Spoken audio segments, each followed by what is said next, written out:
За түүхэнд зандан шатраар гэж овоглогдох шинэ засгийн газар одоо ингээд ажилдаа орох гэж байна. За энэ дотор нэг сайдад тусгаалan баяр хүргэе гэж бодож байна. Намбарын энх хоёрын Батшугар танд амжилт хүсье. Та бол бас олон юм ярьж дөвчгөндгүү хийгсэн ажлаа нухацтай судалдаг. Ард түмнийхээ зовлон бэрхшээлийг ойлгодог залуу боловсон хүчин байна. Танд амжилт хүсье. За бусад сайдуудад нь захий. Ерөнхий сайд бол та нарыг нэрийг чинь дэвшүүлж толгоогоороо улсын хурлын өмнө хариуцаж Монгол төрд тангараг өргүүлж байгаа хүн шүү.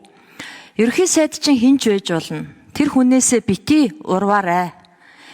Урвах тусмаа улам зоригжно гэж айхтар уяг байдаг. Засгийн газрын эрхэм сайдууд та бүхэн бити урваарай. За ингээ 2-3 асуулт асууя. За нэг захиасаа нэмээд хэлчихье. Монгол Ардын нам Дангаараа засгийн газар байгуулах гад тэгсэн чинь жоохон юм болдгоо л дээ.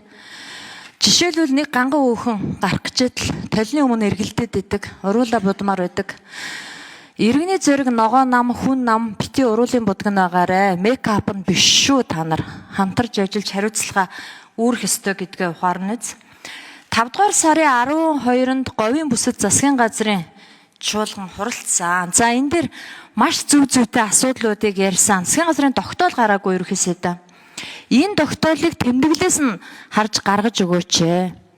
За ногоо намаас томилогдож байгаа Батбаатар сайдаас асууя. Говийн усны төслөөр хэр сайн мэдэх вэ? Ерөнхий сайд байхдаа говийн бүсийн тэргүүн төсөл дээр энэ говийг усжуулах хэрлэн тоон орхон анги төслийг тавьж өгнө гэсэн. Энийг соён гэгэрүүлэх, гадагшаа дотогшоо явж судалгаа хийх тэр багийг байгуулад тэр зардлыг Эрдэнэс тавталгоогоос төлүүлнэ гэж амлаж исэн.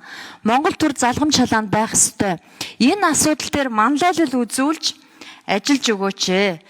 За зохиц эцсийн суманд 1000 гаруй ажилчид уурхайчид ажил хаяа суулт хийж байна. Монгол төр санал ширээгээ булаацалдаад нэгч төрийн байгууллагаас хайхарч үтсэнгүй.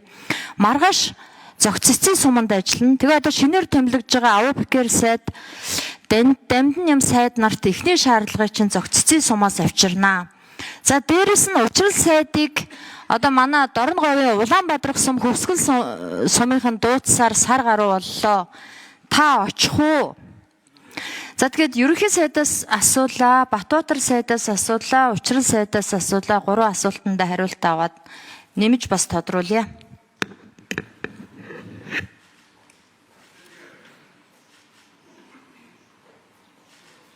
За Хотын Батбаатар гишүүн хариулъя. За өнөөдөр бол 6 сарын 17 олон улсын цөлжилттэй тэмцэх өдрөө. Цөлжилттэй тэмцэх өдөр одоо бид нар усны тухай ярих нь зөв ёсны асуудал.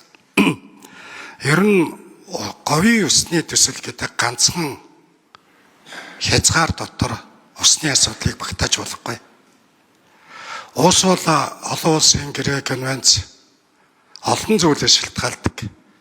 Ус гол мөрний их урсгал, гарцын их өөрчлөх энэ бүхэнд бол гадаад хөрш зэрэгэлтэй улс орнуудтайгаа ойлголцох шаардлага байгаа.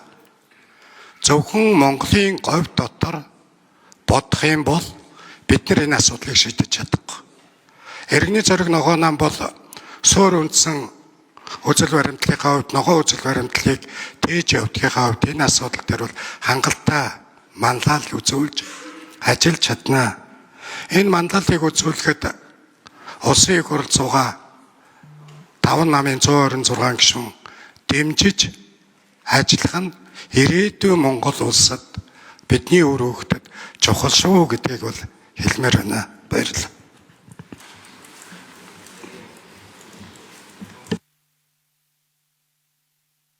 За ерөнхий сайд Гомжовын Зандан шатраар хариулна.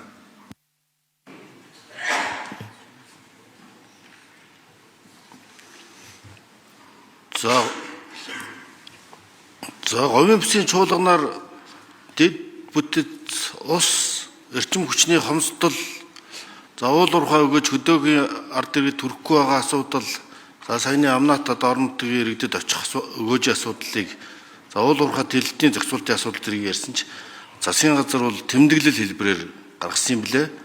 Тогтоол тухай үедээ гараагүй. За засгийн газрын тухай холбогдох журмаар бол хилцээд нэгэн засгийн газрын уралдааны шийдвэр протокол хэлбэрээр гарцсан бол дараа нь тогтоол болох боломж хязгаарлагдсан бол дараа нь жиж дахиж авч хилцээд тодорхой асуудлыг судлаад тогтоол энэ устдаа холбоотой болон бус асуудлаар гарах шаардлагатай гэж үзэж байна. Засгийн газрын хуулиараа тийм.